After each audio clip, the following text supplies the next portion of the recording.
Two, one. We are live for the LinkedIn Teardown with your host, myself, James Ski. And today we've got Semir, the CEO of Sales Motion. Semir, where are you dialing in from today? I'm dialing in from my little office here in Switzerland at home, and I'm near Zurich, so it's nice and cold getting into the winter. Love it. Well, listen, the fans of this show love the Teardown. And if you haven't come across the LinkedIn Teardown before, basically what we do is we invite a lovely guest unexpectedly, like Semir, on the show, and then we basically tear down his LinkedIn profile for the next half an hour. Now, I will have to say, some people are better at this than others, and Semir is actually who I would consider a very, very strong LinkedIn creator. So as well as, maybe having some tips we can learn from him. But before we start the teardown, Semir, it'd be great if you could introduce yourself to the audience and our guests today. Tell us a little bit about your background, how you got to where you are today, and what you're working on, and what is the future of Sales Motion. Absolutely. Well, thank you, James, for having me. It's a pleasure to be on the show here. My name is Semir, as you said, CEO of SalesMotion.io. It's a young company. We'll talk about how we started it and the details there. But my background is sort of in tech go-to-market over the last 10 years. First at Accenture, then at Salesforce out of London. Then I helped build Clary, that many probably know if they're B2B sales leaders listening to this. I helped build Clary in Europe over the last 4 years from zero to what it is today. And after 4 years, I thought, what's my next big challenge? And I decided it's starting a company really from the ground up, not just building a unit of a business internationally, but build from the ground up. So always had that itch, and with Sales Motion, I tackled the problem of helping sales reps get everything they need to know about all their accounts in one easy-to-use place, so they can build better pipe, build more pipe, because we all know the old way of outbound is dead. You can't show up to a meeting unprepared, and those who win and those who win big are those who understand their customers deeply. So we're helping sales teams succeed with Sales Motion. That's what we do. Do you use AI in that? Yeah, absolutely. So essentially, we do what a great sales rep does on one or two accounts if they get the time. Research everything, get all the information, podcasts, annual reports, news, jobs. But we run it through our AI and give you just what you need to know to go into this account and show up like an expert and like a trusted advisor to the person on the other side. And ultimately, that's a big part, also AI, that helps with that. Okay, well, let's get into the teardown to see how this relates. First question, when was that photo taken? Oh, this was so recent. No, just kidding. This is actually in the Salesforce Tower on the 29th floor in, when did I work? It's 2017, I think, 18. All right, let's start here. Do you still wear glasses? I do, yes. I don't wear I don't know. Well, I always misplace them, but I'm short-sighted. So that means, I need them to look in the distance. So I see you perfectly, but whenever I'm out, then I need the glasses. So yes, I do wear them. Okay, so the first thing is, the obvious thing is, it's obvious that photo is old. You're better than that, Semir. Like, I know you're still looking good at your age. Like, bring that up to speed, and it's very sharp, it's very strong, but it doesn't share the journey of startup pain that you've been on. You're right. I look very unblemished. I think even after a few years of startups, there's a few more gray hairs. I think you don't see that even on this camera now, but it's a good point. It's a good point. I'll take it to heart. It's the lazy part in me, I think. Okay. This I love.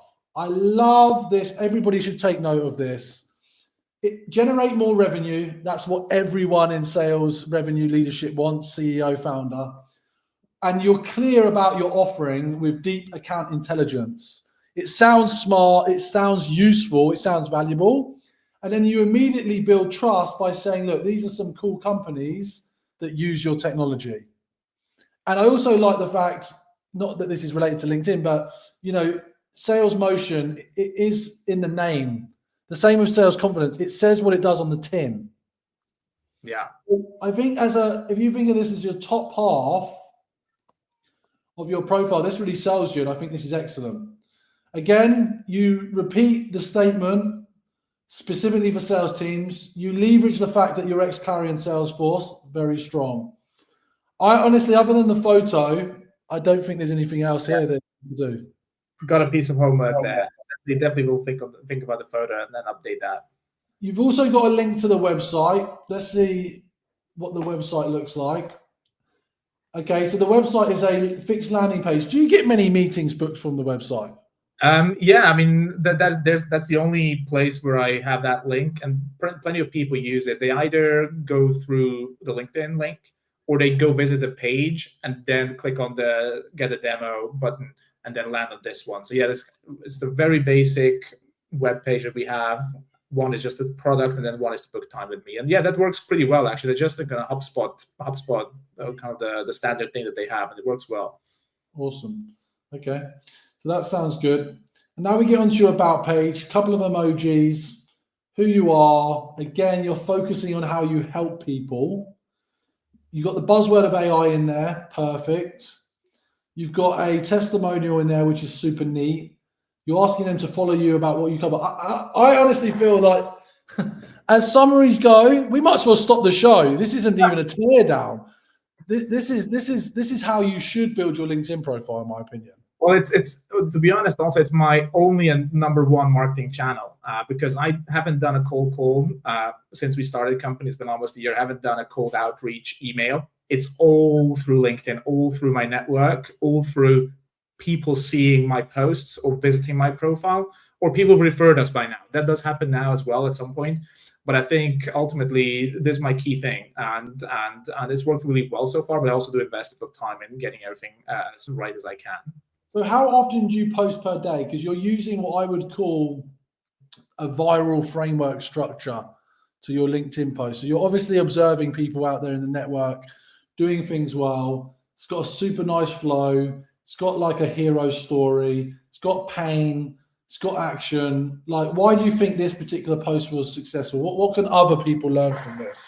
Yeah, I think it's always the personal and authentic note that helps. I mean, I don't write as often necessarily. I mean, a couple of times a week, between let's say 3 to 5, 6 posts a week max.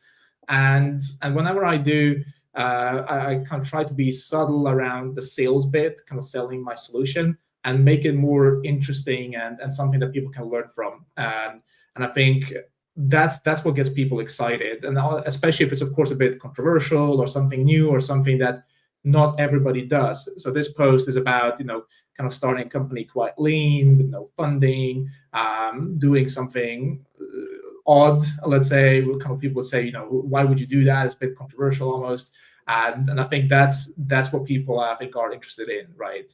And then of course everybody's like, oh, what kind of company did Semir start? And they might be curious in what I started, and they might then book a demo, they might become customers. So that's sort of what that funnel can look like. And then some other posts are way more specific on a new feature we launch and why it's interesting and why customers should look at it. So I can try and vary it a bit, but always try and be as subtle as I can, because people see through the salesy bit, I think, very quickly. Yeah. Okay. So good strategy, strong outline, good overview, clear again what you do. Out of interest, do you have a LinkedIn newsletter? It doesn't look like you do. Do you have a newsletter? No, I did a bit of Substack when I was at Clary still, but just in the interest of prioritizing my time, I've stopped that. I've retired that. I maybe should reignite it, to be honest. But no, I'm just fully focused on the company now and no newsletter. So look, at the end of the day, the newsletter, it's always good to be nurturing your email list as well. But my newsletter simply is growing consistently week on week. And why it works well is it's not easy to grab the LinkedIn email addresses of your contacts. Yeah. But if they subscribe to your newsletter, they get an email in their inbox, even though it's a newsletter for LinkedIn. Right. Interesting. I like that. That's a good idea. Just taking a note here as well. That is super interesting. Yeah, I highly recommend you turn some of your posts into that. And look, we're live now. This is us live about talking about live. How much video do you do? Do you do much? No, not at all. No video. It's all written. I mean, in terms of on the LinkedIn, I mean, video, I do it for customers a lot. I will record quick, short videos. I send them over to help them understand how a feature works, to help them understand how they can use sales motion in the most effective way to build pipeline. but I don't do necessarily video as part of my marketing challenge. Here's my theory right now. Everyone now can create text-based posts with AI. Okay? Yeah. Yes, you can create video with AI, but you can't really create an authentic video conversation like this with AI. Right. And it's a good way to differentiate yourself. And also those like explainer videos that you just described, I see them work very, very well. You might seem they're a bit boring, customer centric, but they can actually do very, very well on your LinkedIn profile. Because Awesome. again, you're not really selling, you're demoing, and it's you doing it. Right. That's interesting. So you haven't done that yet. I probably should. Yeah, it might be another thing to try. It's a good call out. Yeah, you got nothing to lose. Do you ever use you know you've got the call to action, visit my website. Have you ever put a featured call to action page here? So for example, I'll show you mine here. Again, not to say this has to be done, I'm just sharing. In my featured section, I've got my book a call very clear rather than content. Good point. Feature second. Just taking notes here as well. It's quite useful, I think. No, I've not done that yet. Oh, shouldn't I? Yeah, you should I put out some of the posts that perform quite well. I think it gives you some sort of credibility as well. But I haven't thought about putting in like the book a demo or get in touch type content in the feature section. So yeah, once you know, if the post draws them into your profile, then once they're on your profile, you want to create an opportunity to book a meeting. They might not go back to your post. Yeah, I like that. That's a good point. So just something to bear in mind. Tell us a little bit more about your time at Clary, what you achieved, how you supported that business. Because I think we get a lot of founders watch this show. We get a lot of people in the US, international founders looking to expand into the UK and EMEA. What worked, what didn't work in your time at Clary? Yeah, I mean, it was an exciting time. So we launched in Clary in January 2020. And obviously, March 2020, the world changed for a little while there. And I think that was crazy for us as well. So we launched with just a handful of people, were 4 of us in kind of January, February time. And then it was all about how do we build the foundation? How do we build some pipeline? I was at first SE, we had a sales rep, we had an SDR, we had a kind of a GM. And the 4 of us, we just tried everything. We're super scrappy. We tried to move a lot faster than HQ we needed, because we needed to learn about what's different around our ICP in Europe. Because it is, even though B2B tech SaaS companies were our main customers to go after, it was still not as clear cut as it was in the US. We had to go after more specific companies, more mature industries that would understand this. So being super scrappy, learning about ICP was critical. And then as we scaled, I think after year 1, we won 20, 30 customers. And it all became about how do we create the machine now. So I recruited a team. I started doing more strategy and operations work. We recruited a CSM team. And then it was all about helping the team execute really well and effectively. So you went a bit away from working with customers every day to also helping the team enable them work well with customers. And I think towards the end, it was just a machine running. We had, I think, 35 or so people. We had customers in 16 countries, 10 million ARR plus in Europe. And that was good fun, kind of building that from zero, from the super scrappy phase to starting to introduce processes and then structure and scale, to all the way to kind of be a significant contributor to the global revenue of Clary, and also in some ways, being ahead of the curve, because we could still move fast and try stuff out and experiment. So I really enjoyed that journey. It was great in really all sorts of aspects, and yeah, it was a good chapter in my career for sure. Amazing. Tell me, where are you using AI in your today, like productivity, so personal productivity? 2, how are you applying AI in actually how you're building your product, servicing your clients? Yeah. So, I mean, there's a couple of ways. Obviously, there's a lot of AI in the product that helps summarize and prioritize and curate a perfect point of view on the accounts for our customers. How we build that product, of course, is also supported a lot by AI. So on the technical side, we use things like Cursor to develop code faster, which is a coding AI assistant. That massively accelerates the technical side of things. On my side, as a first-time founder, bootstrapping this, we're being extremely lean. So we don't have lawyers, we don't have a marketing team, we don't have an accounting team. So all the, let's say, legal contracts I let be reviewed by ChatGPT. I asked them about formulating good clauses and terms on contracts.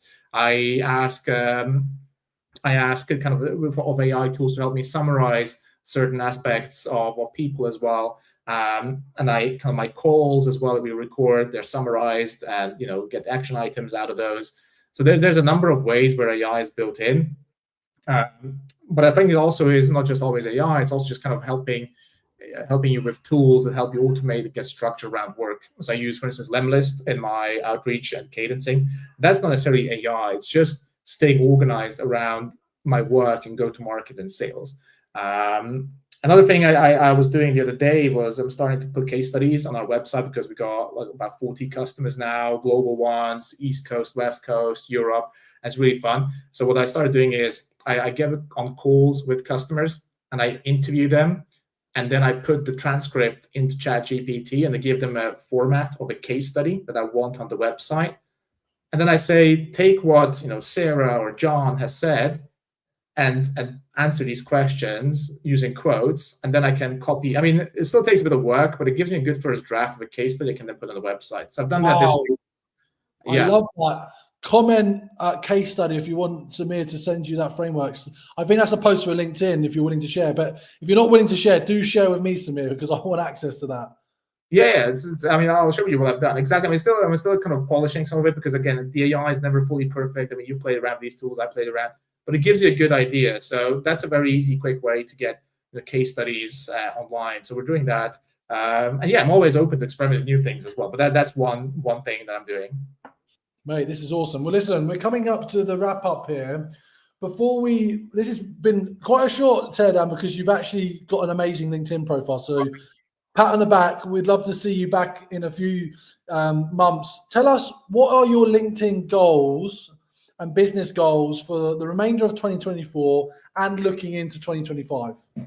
Yeah, I think on LinkedIn, I mean, I write all the posts myself. I write them in Apple Notes. There's no structure. There's no, like, I sit down on a Sunday for 6 hours and write the post for a week or something like that. Not at all. I've got 2 little kids, so there's no time on the weekend to do anything but look after them. So it's, I think, a bit casual, but still it's yielding a good amount of success. So I want to get more professional around just like sitting down, finding the topics, drafting content, and writing down some of these learnings and insights and share those with people on LinkedIn.